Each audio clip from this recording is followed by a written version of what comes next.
Isso, não, de certa forma, isso não é um pecado, vamos dizer assim, quero deixar claro, da Igreja Católica. O que eu quero tentar dizer é que essas dores, esses problemas a ser resolvidos, ela está no nosso meio. Sim. No meio evangélico ele ganha outra forma. Eu lembro que quando eu saí da Igreja Católica, eu fui convidado a me retirar. Então eu não tinha para onde ir. Eu caí nos braços do meio evangélico. Mas eu rompi com os dogmas. Esse foi o motivo. Então, a fitinha do Bonfim, eu me desvencilhei dela, né? A medalhinha do Expedito, os santinhos que eu tinha. E de repente eu me vi dentro do meio evangélico. E a pessoa queria me dar um pano ungido, uma garrafa d'água para ser o Espírito Santo dentro de casa. Eu disse, eu já rompi com essas coisas. Então, eu tive que me desvencilhar dos dogmas evangélicos lá, dogmas católicos, e hoje vou me desvencilhando dos dogmas evangélicos aqui. Porque os dogmas não pararam. Muito. O dogma é uma coisa que fora da inteligência. Ela não é irracional porque ela está no campo da fé. Ela é irracional porque ela está fora da inteligência. E a fé é uma inteligência. Então, ao mesmo tempo que isso não entra como uma crítica, porque ao mesmo tempo eu sei dizer o que eu vivi lá dentro, que muitas vezes o meio evangélico não consegue conceber. E não é uma crítica ao catolicismo, como você está dizendo, é exatamente o que acontece em todas as religiões, quase, quando você vai olhar, todas têm essa mesma estrutura, né? Da religiosidade, dessa tentativa de pagar, dessa tentativa de conquistar através do mérito. Porque tem um negócio no nosso coração, fruto do pecado, que é: eu quero controlar. O controle tem que estar na minha mão. Eu sei que se 3 Ave Maria, 2 o quê, ou seja o dízimo, o coral e não sei o quê, ou seja, ir em tal cidade, no fim das contas eu quero ter o controle. Agora, quando eu falo, ele pagou. Ele tem o controle. Ele é meu dono agora. Quando Paulo diz que não deveis nada a ninguém a não ser o amor, ele já diz, cara, o amor você não vai pagar nunca. Nunca. É devedor eterno. Ele já fala, o amor você vai ficar devendo, porque o amor você não paga. Então, a santidade, a responsabilidade como uma forma de santidade é diferente de um pagamento. É a minha responsabilidade. É diferente, porque santidade é uma responsabilidade. O conceito de santidade é liberdade com responsabilidade. Então, o santo, ele é responsável. Se você for dar o seu filho para cuidar, você, entre o santo e o responsável, você deixa o responsável. Muito bom. Se você tem um funcionário, entre ser um funcionário santo e o responsável, você quer um funcionário responsável. Por quê? Porque santidade é responsabilidade. Então, liberdade com responsabilidade, isso é santidade. Então, ter a responsabilidade de administrar a minha liberdade, isso é santidade. Agora, entrar para pagar alguma coisa. Só que isso é uma coisa assim que está intrínseca, ela está no ar. Tá. Não é uma coisa que você separa. E eu tenho uma condição muito maior de usar uma lousa e ensinar isso, de que no dia a dia vencer isso. Sim. Porque seja eu, seja você, a gente guerreia com isso todo o tempo. E deixa eu fazer uma pergunta, então, já entrando em um outro campo aqui. Como que a gente ensina os filhos isso? Porque o que eu percebo é que muito do que nos ensinaram de educação e o que a gente aprendeu também na vivência acaba reforçando isso em nós. É difícil uma educação baseada no evangelho, porque a nossa educação também é meritocrata, né? Então, de pagamento, de conquista e tal. Como é que isso pode estar no nosso educação de filhos? Vamos lá. Uma das primeiras coisas, assim, entre alguns elementos que tem. Um elemento importante.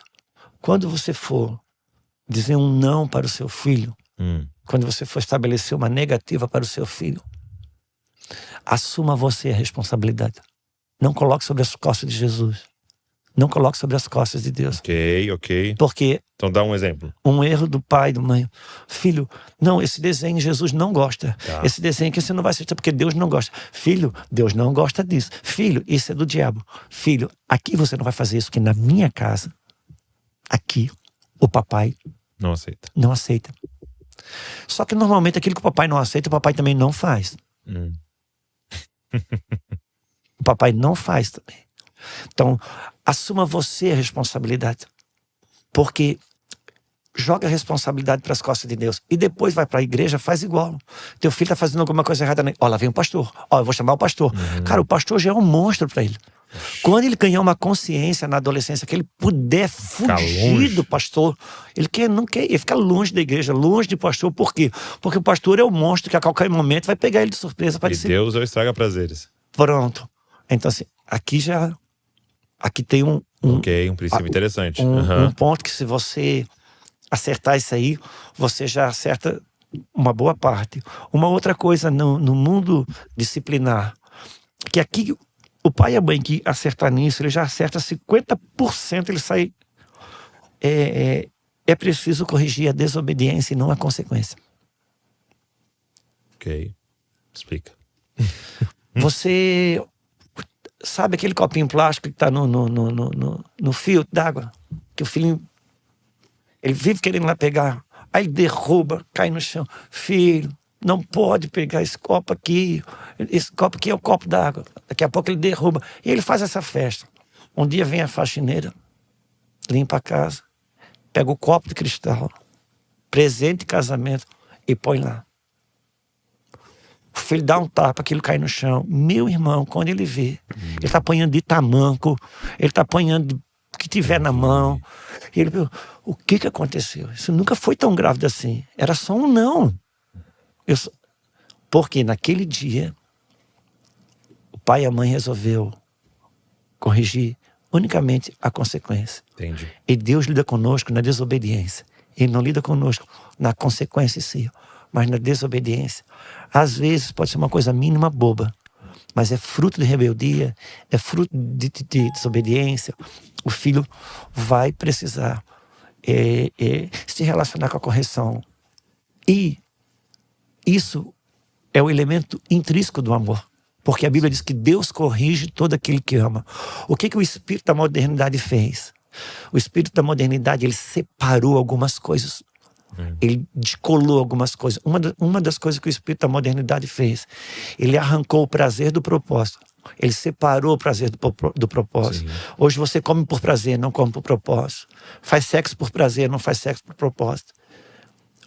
Todo prazer é santo dentro do propósito. E separaram a correção do amor. Hoje, se você corrige, você não ama. Se você der uma chinelada no seu filho hoje, Douglas, capaz de você ser preso, mas se matar seu filho no ventre, está tudo bem. Então, assim, se atentar para o espírito que ronda nos nossos dias, porque uma coisa que eu escuto, Douglas, estou falando muito? Não. Estou lá? Estou falando pouco, você então, vamos falar mais. Uma coisa que eu escuto hoje é, poxa, são dias difíceis de educar um filho. É dia difícil de ser pai, é dia difícil de ser mãe. Vamos considerar que de fato. Mas eu te pergunto, o que tinha de difícil nos dias de Noé? Quanta coisa tinha para o povo se perder no deserto, Douglas? O coração do homem já está perdido. É incorrigível, está lá em Jeremias, por isso foi ganhando um novo coração. Agora, um outro ponto a ser colocado. Você imagina que ano você nasceu, Douglas? 88. Você imagina que em 1988 o anjo passou no banco de esperma dos que nasceram naquele dia.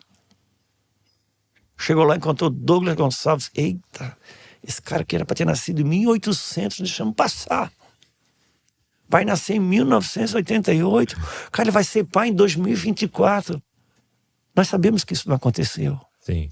São dias difíceis, mas Deus escolheu que você seria pai em 2024. Não foi para um tempo como esse que você nasceu, né? Pronto. Então é difícil ser pastor nos nossos dias. Cara, Deus escolheu que eu fosse pastor nesse tempo. Deus escolheu que eu fosse pai.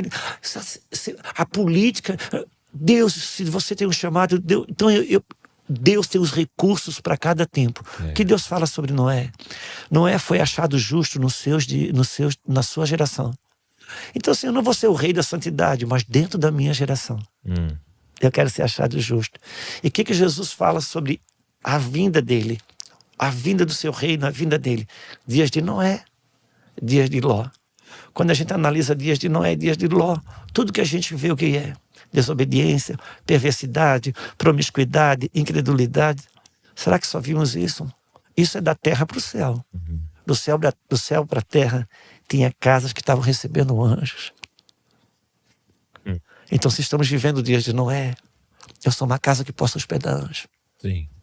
Cara, isso é muito... Eu sou uma casa que posso botar minha família na arca e dar continuidade para aquilo que Deus tem no meio do nada.